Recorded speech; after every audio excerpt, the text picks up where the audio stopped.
gentlemen. Uh-oh. It's time for the Early Bird Special. Bringing you the best stories from the world of sports and sports entertainment. Now, here are your hosts, Sparky and Burdick. Welcome back. This is the Early Bird Special, Hour 2. And yes, yesterday we lost one of the wrestling greats, Hulk Hogan, right at the end of the show. So obviously we had to call in our guy 24KG to talk about the life of Mr. Hulk Hogan, Terry Bollea, if I'm pronouncing that correctly. I'm probably not. I'm awful at that. I apologize. But KG, how are you, my friend? How you feeling? I'm doing all right. Can you guys hear me okay? Yep, we're good. All right. I know you were texting me. You're not crying or anything, right? No, not in the background. I was expecting, to hear like maybe the Undertaker music playing when we came in. No, I went with Hogan. Yeah. We'll be a little bit more respectful. I get it. We're going to separate a little. There he is. That's messed up. There Rest in peace. Oh, can't get man. Paul there to give Mr. Hogan a do-over, but what we can do is separate the life of Terry Bollea. Bollea, thank you. I knew I was saying it wrong. I was like, it's okay. I look at it and I want to say it the like Spanish way, but I know it's not that way. It's like Naomi saying Stephanie Vaquer. Yeah, Vaquer. But we're gonna separate Terry from Hulk because one thing that's undeniable is his contributions to the wrestling industry, and we're not going to say what could have been. We're going to talk about what is. And what is are facts right now, folks. So I know everybody wants to share some memories or things online that they've experienced or watched from Hogan's body of work.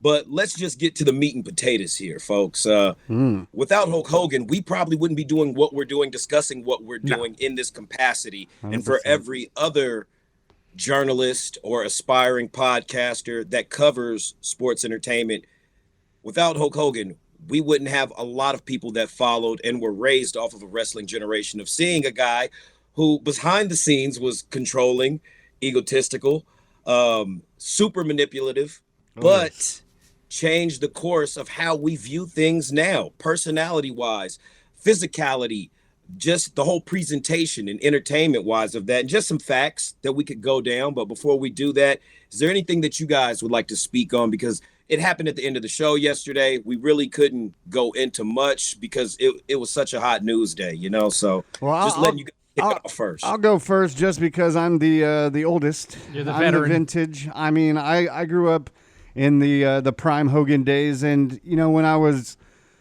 young, super young, like 4 or 5 years old. Yeah, I was a Hogan guy, but that was what was force fed to me and right. Kids in the 80s. But as I grew up and watched more wrestling, I moved over into the Ultimate Warrior and the Undertaker. But like you said, I mean, much respect on the sport entertainment style, because we wouldn't have what we have now. A lot of these wrestlers, they grew up the same way watching Hogan, and there's a long list.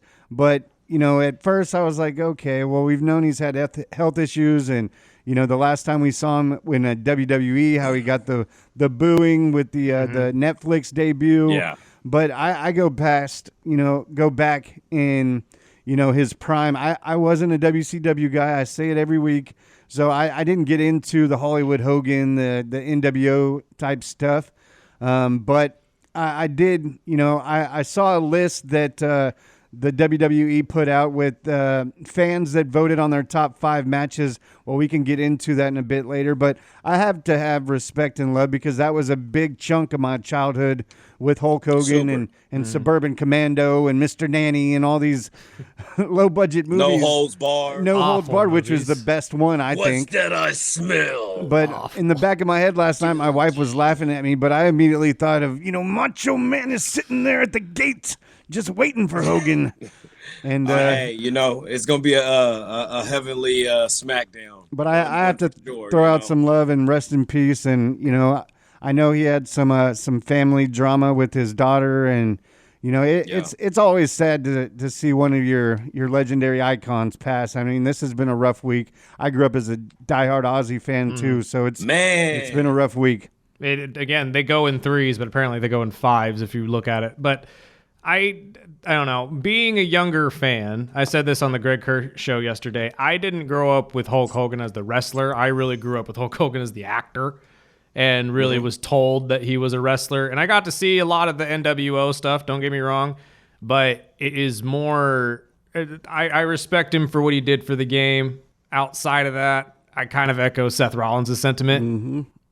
You could look that up. I don't have to go into it. I'm not going to be hateful to That's a man. exactly what he said too. That's past. But I'm kind of a person that I weigh who you are as a person, not just in your profession, but as you are in public as well.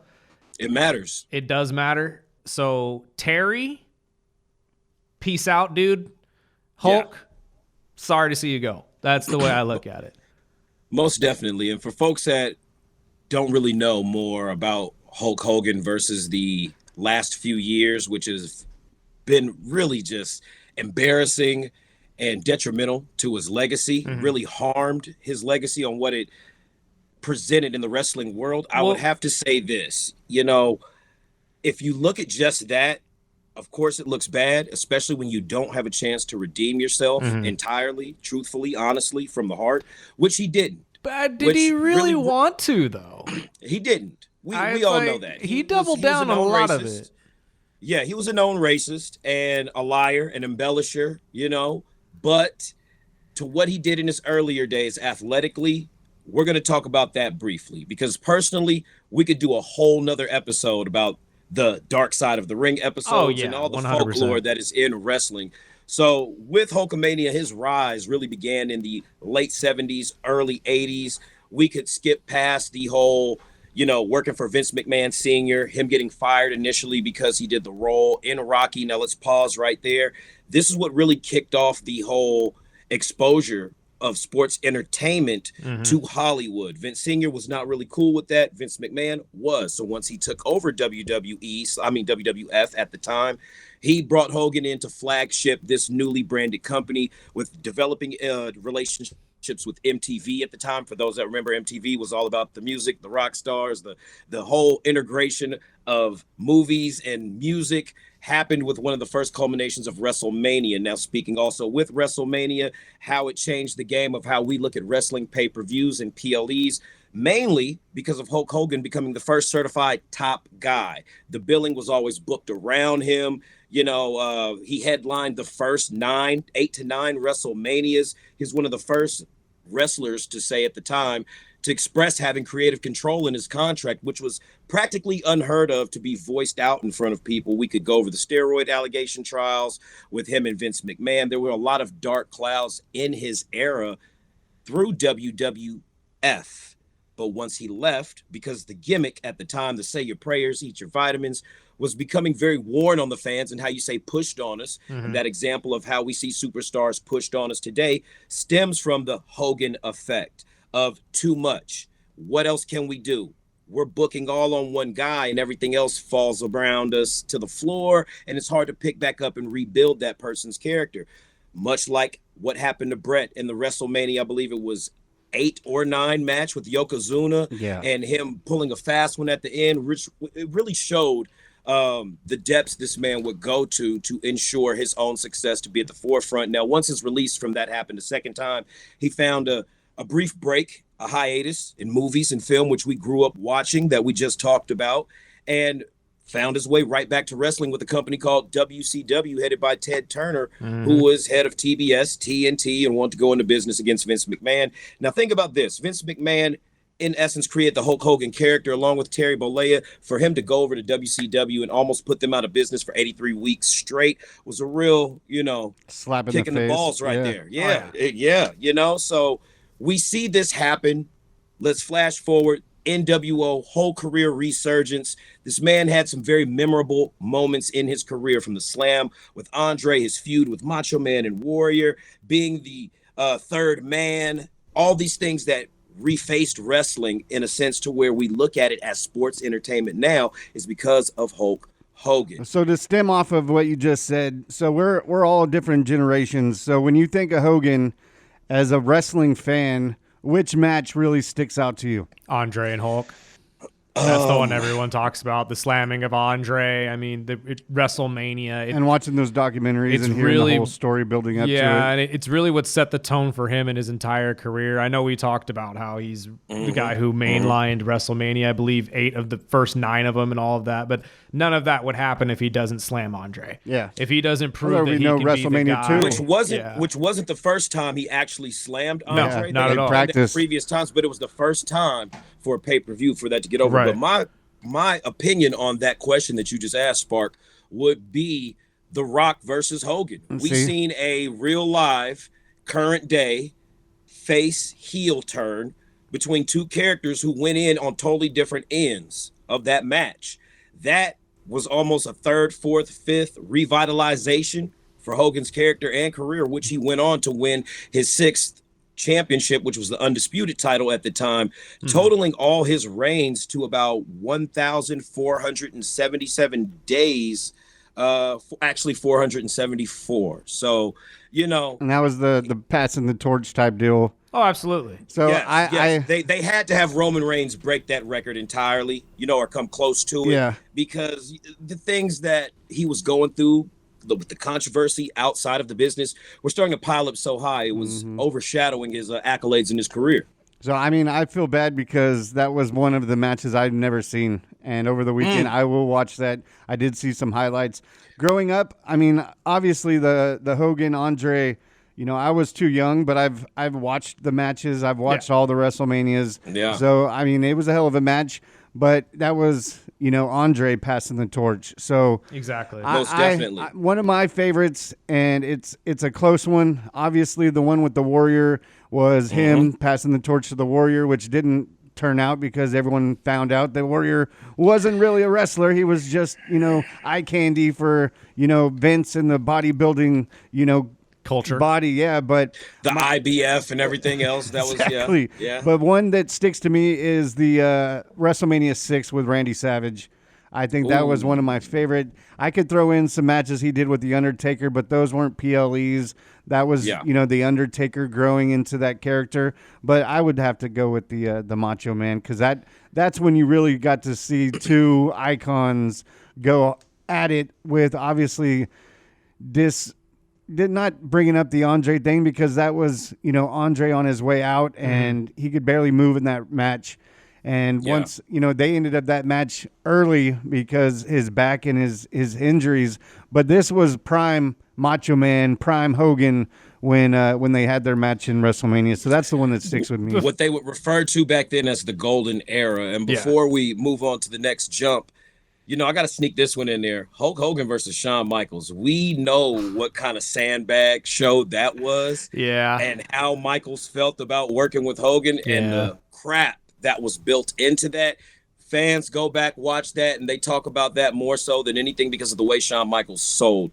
Now, later on in Hulk Hogan's career, as he was inducted into the Hall of Fame around 2005, he also became partners with, I believe, Dixie Carter and Jeff Jarrett, who founded TNA Global Force Wrestling, which now stems as his 3rd official promotion he built and helped get off the ground, which we watch TNA today, whom are partnered with WWE and TKO right now. Now, unfortunately, things get spotty, not as far as record, but as far as performance, appearances, incidents in the media that really started to flagship some trouble in Hulk Hogan's real personal life, issues with the television show, everybody, Hogan Knows Best, his fallout with his children, his wife, the Bubba the Love Sponge, the footage with Gawker, and things of that nature that just really showed, he's human,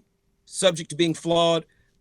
But at 50 years old, you can't make excuses for saying those kind of things, doing those kind of things, and behaving just like that. So it took away the essence of a lot of people's look at, dang, this was a part of my childhood. This dude really inspired me to, do the right thing. And when you see that, it's kind of hard to really separate the person from the character.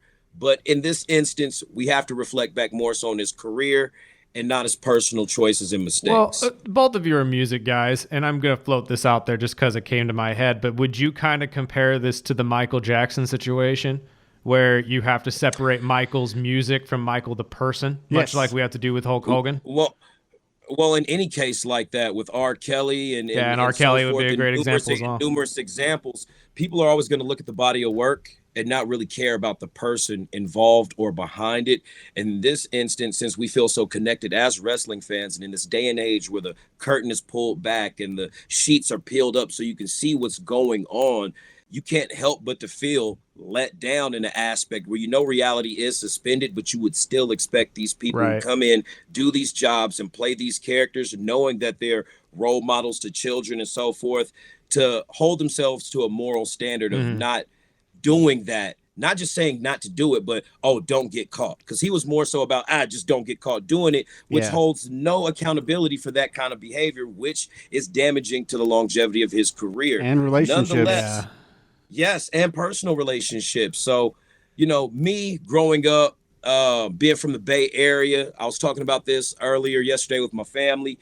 There was a memory we were all talking about where I was too young to remember, but there were pictures that I got to get my hands on of going to the Cow Palace. My mom took me, my cousins, and some more family to go see Jake the Snake, Bam Bam Bigelow, nice, Hulk Hogan, Hacksaw Jim Duggan. Early 90s, and to hear about that and to see how wrestling is embedded in each and every one of our histories growing up. Doesn't matter what color you are, what religion you are. It's something we all gravitate to as a source of entertainment. This is a big blow to the industry, not something that people really would feel like, because if you look online, there's people saying terrible stuff, but we got to remember, a woman lost her husband, children lost their father, and that family lost somebody that they loved. Yeah. Now, at the end of the day, that's what it is. Nice. That's as nice as I'm gonna put it in that aspect, respectably. And respectably. The one thing that I can say, I shouldn't say the one thing, but one thing that I can say about Hulk Hogan and Terry, both, is he loved his fans. And Definitely. You see it in every video. I mean, I referenced it yesterday on the Greg Kerr show. There's a video going around right now of a young fan walking up to him at a signing, all decked out in a costume and doing his best impersonation. Yeah. It's a fantastic video, and he is eating it up. Yeah, that was at Hogan's shop in Florida. Exactly. Like, he loves it. He loved anybody who would ever do an impersonation of him. Yeah, and he killed it. Yes, and he would turn around immediately and give you one back. Even if he was walking around just as his normal self, he would immediately turn it on and be Hulk Hogan for you for 10 seconds and then turn it off again. Like, he loved his fans. He loved that interaction with them. So that's why I don't feel like there may be a part of this that he may have been just a product of his time. I think that is still a factor in it, but there are redeeming qualities to who he was as a person. And if you are a fan of Hulk Hogan, I promise you he was a fan of you. I think now we still have to talk about Real American Freestyle, which never really got off the ground, was just integrated Kurt Angle. Eric Bischoff is still going to head that up and see that company through their initial launch. Do you think gain some traction? And also there's Real American Beer, which is honestly liquid crap, but somebody has to run that place. Okay. So Real American Beer will most likely, unfortunately, fizzle off because it never really got the traction to begin with. I know he tried to begin with. No, that's the point. Like, he tried, he did his damn best to be a good promoter, but it just didn't work out. Flat beer. However, the wrestling promotion that you just brought up, do you believe that the passing of Hulk Hogan is going to be a positive for them? Because obviously that means that more eyes are going to be on the product. And as we've said, all publicity is good publicity. 3 things are going to help that place save it or sink it. 1 is the talent. 2 is the production. 3 is going to be how they execute the first 2. That's it. The rest will fall in place. If it's good, it'll find a TV spot. If it's good in that aspect, it'll gain ratings. If it's good in that aspect, from those first 2, it's already garnished enough money for somebody to seek interest and invest. And honestly, it's already headed by 2 of the best. You just named Kurt Angle and Eric Bischoff, who people, if you don't know who Eric Bischoff is, was the guy who headed WCW and pretty much led the entire Monday Night war against Raw and dang near beat Raw at one point. So 83 weeks straight. You could honestly say that they're going to be okay, but I feel like the publicity from this is going to at least get more people interested in seeing what Hulk's last project was. You know what I mean? Like, what was he working on over here, and what is the product that he was hoping to provide to you? Now, one person I want to give a shout out to in remembrance that people might not be aware of is superstar Billy Graham. If you look at superstar Billy Graham, he was really the blueprint for Hulk Hogan before Hulk Hogan, from the feathered boas, the handlebar mustache, the blonde hair, the bragging about his pythons. I still say the handlebar mustache was because he was a bass player. I think that just kind of comes with the territory. Really dope handlebar mustache. I'm just saying, it comes with the territory. All my bass playing homies out there, they can rock for that. But nonetheless, the people that inspired Hulk Hogan are also included in the legacy that this man created and embodied in a character that was basically the wrestling version of Superman. Because of Hulk Hogan, we get our John Cena's, we get our now billed as top guys, because without that, we wouldn't have what we have now. And maybe the industry wouldn't be how it is. It probably would in some way, shape, or form. You know how these time displacement theories go. If it wasn't him, it would have been somebody else. But really, would it have been? Would it have been as successful as anybody else except Vince McMahon, though, to lead this? Because, again, Dusty Rhodes turned him down. You guys all heard the story. Right. When he was like, I want to launch this and that. He's like, I don't know, baby. You know what I mean? You kind of young, man. You got the he's a traditionalist, too. And at the time, they were still territories, and stepping into other people's territories was unheard of. That's when he was very throwing a mask at the time. Yeah, incredibly disrespectful. Yeah, he was still wearing the mask at the time. That's how far back it was for those of you who are long-term fans. But I don't know. I will always give Hulk credit for that if it was not for Hulk Hogan and Vince McMahon, we would not have wrestling the way it is today. Well, since it's Friday and we'll have a SmackDown show, do you think this will lead over into some type of ceremony or some special acknowledgments? I say 100%. Yes, but what type is what we'll see when the show starts. Will they just do a nice video package, or are they going to have everybody come out there and do the 10 rings of the bell? I would expect it. I would expect the 10 rings of the bell, but at the same time, I'm telling you right now, on that 10th one, everybody's turning around. Crossface in the Afterlife pay-per-view between Chris Benoit and Hulk Hogan at Hell in a Cell. Hey, I've seen a lot of stuff on the internet that would crack. Oh yes. Well, before the average wrestling fan, but we just can't repeat it on the show. Well, I know Burdick's got a good question, but I want to run. There's 2 matches that are scheduled for tonight. Obviously, we know the Wyatt Six and Andrade and Rey Fenix will do their tag team match tonight, as well as Alexa Bliss and Roxanne Perez, which I'm looking forward to. I'm taking Perez over Bliss and Wyatt's over Del Fantasma. See, I'm going the opposite of the Alexa and Roxanne pick, because I do believe that they are trying to build this entire team of Alexa and Charlotte to be a formidable opponent to them. They're going to get those titles. And I do agree with you. I think that they're going to take those titles off of You know what? Let me stop shaking my head, because last week they were actually cheering for Charlotte with Charlotte. I'm just saying. I love it. They're turning, dude. We have been shocked in the past. We never thought John Cena would be booed, even if he was a heel, and he was very heavily booed. It's just so cool to see Charlotte smiling again, and it looks like she's having fun. But no, Burdick brought in. That's definitely good. Yes. Burdick brought in a good question or topic that I think both of us will enjoy. So. I already know that he knows where I'm going to go with this, because it's been all over the internet. Everybody's been talking about it. If you've been watching, or if you've been a wrestling fan, you follow this stuff. But it has been now very widely known that the WWE has never had a male WWE champion born in the 90s.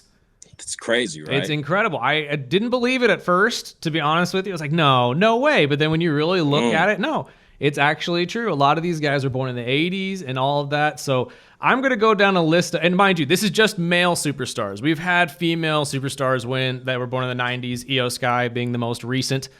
Just one. She was born in the 90s. But there's a handful of male superstars that I'm going to name off in the WWE. I want the two of you to decide who you believe will be the first one to win that coveted WWE main title, okay? All right, so first off, we're going to start with both Street Profits, Angelo Dawkins and Montez Ford. You have Ludwig Kaiser, Bo Dallas, Ricky Saints. Those are the only ones that are... Oh, and Ray Phoenix. I will put Ray Phoenix in this list as well because he is technically there.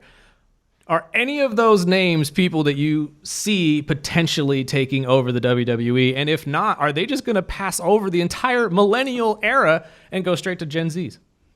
Montez has the greatest chance out of all those names. See, exactly I what I disagree. said. I was going to say Ricky Saints. I think once Ricky actually He hits has the a main chance. roster... He has a chance. I'm telling you right now, I don't think a lot of people are familiar with the work of Ricky Saints, and they are soon to be put on notice about the Revolution. I will say, out of that list, I would take either one of the Street Profits, but I would lean on Montez as well.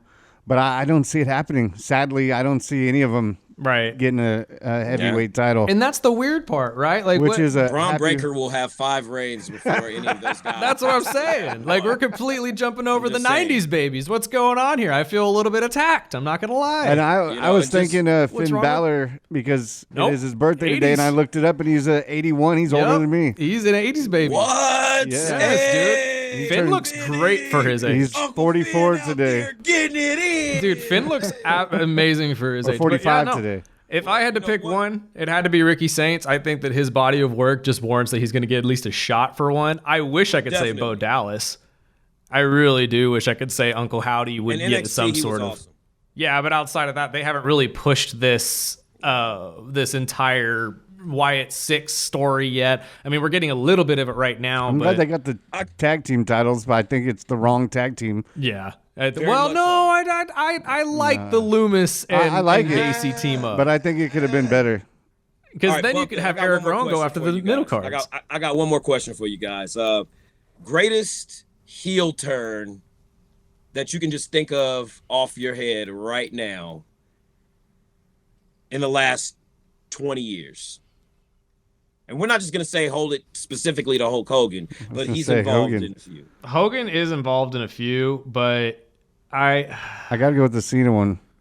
Cena's heel turn was legendary. I think we're about to get the biggest. We're gonna, I was just actually gonna say that. It's Cody That's coming why I up here brought at this up. SummerSlam That's why is I gonna brought be the this up, biggest 'cause one here the next week.